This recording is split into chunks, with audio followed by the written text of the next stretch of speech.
New clues in the Kennedy assassination tonight. A new book titled Oswald Talked reveals never-before-heard evidence in the case. And some of the revelations come from Lee Harvey Oswald's own cellmate. The Warren Commission never heard from him, and the House Assassination Committee didn't interview him.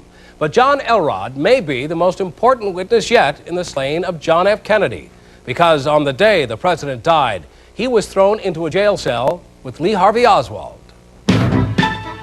The images are still disturbing, even after all these years. An open motorcade on a sunny Dallas afternoon. A young president and his glamorous first lady. Then tragedy. For 30 years, we've been told the alleged assassin, Lee Harvey Oswald, was a deranged, solitary figure, working alone when he fired a cheap mail-order rifle at the president. For over 3 decades, we've been told that Jack Ruby was also acting alone when he murdered Oswald. He's been shot. He's been shot. But that was before we learned about this man's close encounter with Lee Harvey Oswald in the Dallas City jail. Did he look nervous, or? I imagine we were all nervous. When you say the word nervous, I say worried. It was here, on the day the president died, that John Elrod learned about an alleged secret meeting between Lee Harvey Oswald and Jack Ruby. A meeting that happened just days before, involving guns, gangsters, and money. But for the last 33 years, John Elrod has kept that secret. He's been in hiding, afraid to admit what he knows. But with the help of his family, Hardcopy found him on an obscure island. He talked about Dallas. And even after all this time, he was still worried. See, right now I'm saying things that could really get me in trouble. It's not going to get you in trouble. You're telling the truth. Yeah. And you know... The truth can get you killed, too. You take Oswald. A lot of people think he's innocent. His is dead. He's gone. I could be innocent. I could be gone next week if the wrong thing is said. And this is the sheriff's letter stating that Elrod came in with him. The story of John Elrod would still be hidden were it not for Hollywood director Oliver Stone. His movie, JFK, caused such a public outcry that the Dallas police decided to release long hidden records. There's been more in the files than I ever thought would be there. You know, there's been several startling revelations that have come out that have not made their way into the mainstream media. And that's how investigative journalists Ray and Mary LaFontaine discovered Elrod's existence while working on their new book, Oswald Talked. They found long-lost Dallas police files for the afternoon the president was shot. It was about 2:45 p.m. Oswald was already in custody. I didn't shoot anybody, sir. I haven't been told what I'm here for.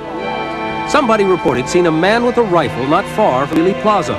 When the police arrived, they spotted John Elrod. He didn't have a gun, but they took him in anyway. They put him in a cell with Oswald. Oswald had been roughed up by the cops. I can't say for sure, but in my mind, I thought that he was bruised slightly, somewhere around this area in here. John Elrod's brother, Lindy, remembers what happened next. He told John, he said, "I did not shoot no president." John said, "I know I didn't shoot no president." I believe that Oswald told Johnny something, and he just don't want to come out with it. I don't know what happened, really don't know what happened, and probably never will know. But something, to me, put a fright in Johnny. The most obviously frightening thing that occurred happened in the basement. While millions of TV viewers watched, Lee Harvey Oswald was gunned down by Jack Ruby.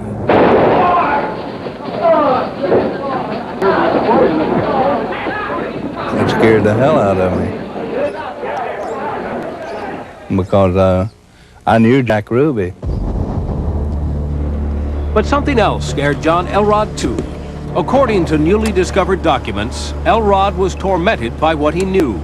9 months after the assassination, he showed up at the sheriff's office in Memphis and said he had information concerning the murder of Lee Oswald.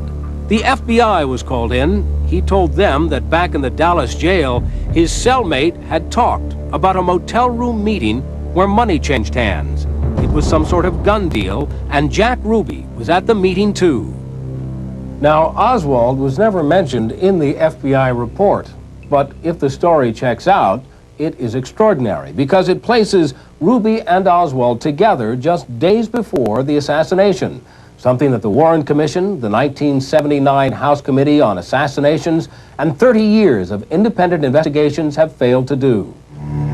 And it appears there really was such a gun-running plot, because just 3 days before Elrod's jailhouse encounter in Dallas, there was a high-speed police chase. 2 ex-cons crashed a car loaded with guns. One of the men worked for Jack Ruby, and at the time, Ruby was suspected of gun running. The basic facts of the gun deal are true facts from an actual case that the FBI was involved in. But in 1964, when the Memphis FBI tried to check out John Elrod's story, the Dallas field office said he wasn't even in jail the day JFK died. So the Memphis FBI closed their file. Yet newly discovered police records prove that Elrod was in jail. So the question is, was there a cover-up? It does indicate that the FBI concealed it and covered it up quickly, that they didn't want any loose ends, and that only conforms to the larger pattern of what Hoover did, J. Edgar Hoover, by closing down any serious investigation.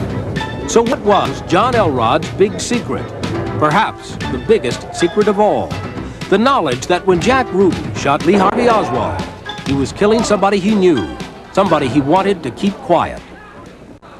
Today, when confronted with the FBI report, John Elrod admits he told the FBI that Oswald was his cellmate, but he says he never told them anything about guns, gangsters, or Ruby. Well, what did you tell him? I just told him I was arrested for the murder down there, and I was in the cell with Oswald, and that was it. We try to reassure him, try to tell him that the more people who know the truth, the safer he will be. But he does not believe us. Whatever else he knows, our secrets, he may take to his grave. If he tried to tell it and nobody listened, it probably will never tell it again. Despite repeated requests for an interview, the FBI declined to comment on our report.